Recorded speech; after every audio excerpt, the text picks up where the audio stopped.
جالیوں کے سوراخوں سے انہیں بس وہ پردہ ہی نظر آ سکتا ہے جو کہ حجرہ شریف کی 5 دیواروں پر پڑا ہوا ہے۔ اس طرح سلام پیش کرنے والے زائرین اور آپ صلی اللہ علیہ وآلہ وسلم کی قبر مبارک کے درمیان صرف چند گز کا فاصلہ ہوتا ہے، لیکن انہی چند گز کے فاصلوں کے درمیان تقریباً 4 دیواریں بنی ہوئی ہیں۔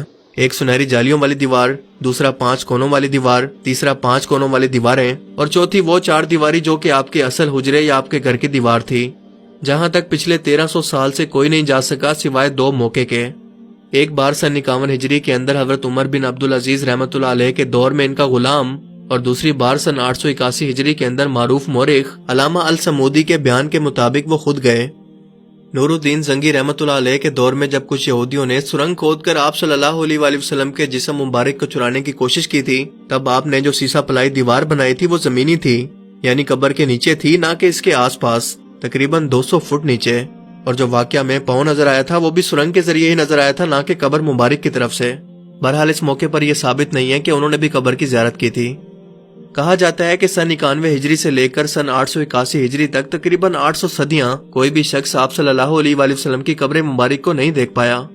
اس کے بعد سن 881 ہجری میں حجرہ مبارک کی دیواروں کے بوسیدہ ہو جانے کی وجہ سے ان کی دوبارہ تعمیر کرنا پڑی۔ علامہ نور الدین ابو الحسن السمودی رحمۃ اللہ علیہ مدینہ منورہ میں موجود تھے، جنہوں نے ان دیواروں کی تعمیر نو کے کام میں خود حصہ لینے کی سعادت حاصل کی۔ وہ لکھتے ہیں کہ 14 شعبان سن 881 ہجری کو یہ 5 دیواریں مکمل طور پر گرا دی گئیں، جس کے بعد دیکھا گیا کہ اندرونی 4 دیواروں کے اندر بھی دراڑیں پڑ چکی ہیں، تو ان کو بھی گرا دیا گیا۔ وہ کہتے ہیں کہ میری آنکھوں کے سامنے اب وہ مقدس حجرہ تھا، مجھے اندر داخلے کی اجازت ملی، میں نے ایسی خوشبو محسوس کی جو کہ میں نے زندگی میں اس سے پہلے کبھی محسوس نہیں کی۔ میں نے رسول کریم صلی اللہ علیہ وآلہ وسلم اور آپ کے دونوں خلفاء کی خدمت میں ادب سے سلام پیش کیا۔ آپ کا حجرہ مبارک مربع شکل کے اندر تھا، اس کی 4 دیواریں کالے رنگ کے پتھروں سے بنی تھی جیسے خانہ کعبہ کی دیواریں بنی ہیں۔ اس 4 دیواری میں کوئی ایک بھی دروازہ نہیں تھا۔ میری پوری توجہ ان 3 قبروں پر جمی ہوئی تھی کہ کہیں ایک بھی لمحہ مجھ سے ضائع نہ ہو جائے۔ تینوں قبریں سطح زمین کے تقریباً برابر تھی، صرف ایک جگہ ذرا سا ابھار تھا، شاید یہ حضرت عمر رضی اللہ تعالیٰ عنہ کی قبر تھی۔ قبروں پر عام سی مٹی پڑی ہوئی تھی۔ اس بات کو آج 5 صدیاں گزر چکی ہیں جس کے دوران کوئی ایک بھی انسان ان دیواروں کے اندر داخل نہیں ہوا۔ السمودی نے اپنی کتاب میں حجرہ نبوی کا ذکر کرتے ہوئے لکھا ہے کہ اس کا فرش سرخ رنگ کی ریت سے بنا ہے اور مسجد نبوی کے فرش سے تقریباً 60 سینٹی میٹر نیچے ہے۔ حجرے کی موجودہ چھت کو ختم کر کے اس کی جگہ لکڑی کی ایک چھت کو نصب کیا گیا جو کہ جالیوں کی طرح لگتی ہے۔ اس لکڑی کے اوپر ایک چھوٹا سا گنبد تعمیر کیا گیا جس کی اونچائی 8 میٹر ہے، اور یہ آج بھی گنبد خضرا کے بالکل نیچے موجود ہے۔ علامہ السمودی کی وفات ہوئی 911 ہجری میں، اور سن 881 ہجری یا 1477 عیسوی سے لے کر اب تک تقریباً 550 سال کے عرصے میں کوئی ایک بھی انسان نبی پاک صلی اللہ علیہ وآلہ وسلم کی قبر مبارک کی زیارت نہیں کر سکا۔ اب یہ سب کچھ سن کر ایک عام مسلمان کے دماغ میں یہ سوال پیدا ہو سکتا ہے کہ ایسا بھلا کیوں ہے؟ ان سب رکاوٹوں یا دیواروں کو ہٹا کر آپ صلی اللہ علیہ وآلہ وسلم کی قبر مبارک کو ہر ایک مسلمان کی زیارت کے لیے کیوں نہیں کھول دیتے؟ تو اس کا جواب یہ ہے کہ یہ آپ صلی اللہ علیہ وآلہ وسلم کی خود کی خواہش تھی کہ آپ نے اللہ تعالیٰ سے دعا فرمائی تھی کہ اے اللہ میری قبر کو لوگوں کے لیے سجدہ گاہ مت بننے دینا۔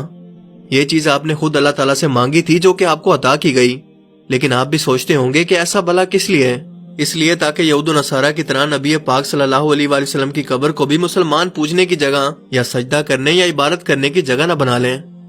آج ذرا اپنے آس پاس نظر دوڑائیں کہ کیا کسی مشہور بابا جی یا کسی اولیاء اللہ کے مزار پر یا خانقاہ پر کیا کچھ نہیں ہو رہا؟ کیا ان کی قبروں پر مزار بنا کر گمراہ مسلمانوں نے اسے سجدہ کرنے اور مانگنے کی جگہ نہیں بنا لیا؟ تو سوچیں کہ آپ صلی اللہ علیہ وآلہ وسلم جن کا رتبہ دنیا کے تمام انسانوں اور نبیوں سے افضل ہے، آپ کی قبر کو اگر عام مسلمانوں کے لیے کھول دیا جاتا تو کیا یہ سجدہ گاہ یا گمراہ لوگوں کے لیے عبادت کی جگہ نہ بن چکی ہوتی؟ اسی لیے آپ صلی اللہ علیہ وآلہ وسلم یہ بات پہلے سے جانتے تھے جس کی حکمت ہمیں آج سمجھ میں آتی ہے۔ اللہ تعالیٰ ہمیں سمجھنے کی اور نیک عمل کرنے کی توفیق عطا فرمائے، آمین۔ جو بے روزگار ہیں ان کو روزگار عطا فرمائیے، مولا غریب نواز، مولا غیب سے مدد فرمائیے، حضور آپ دنوں کے حال بہتر جانتے ہیں مولا۔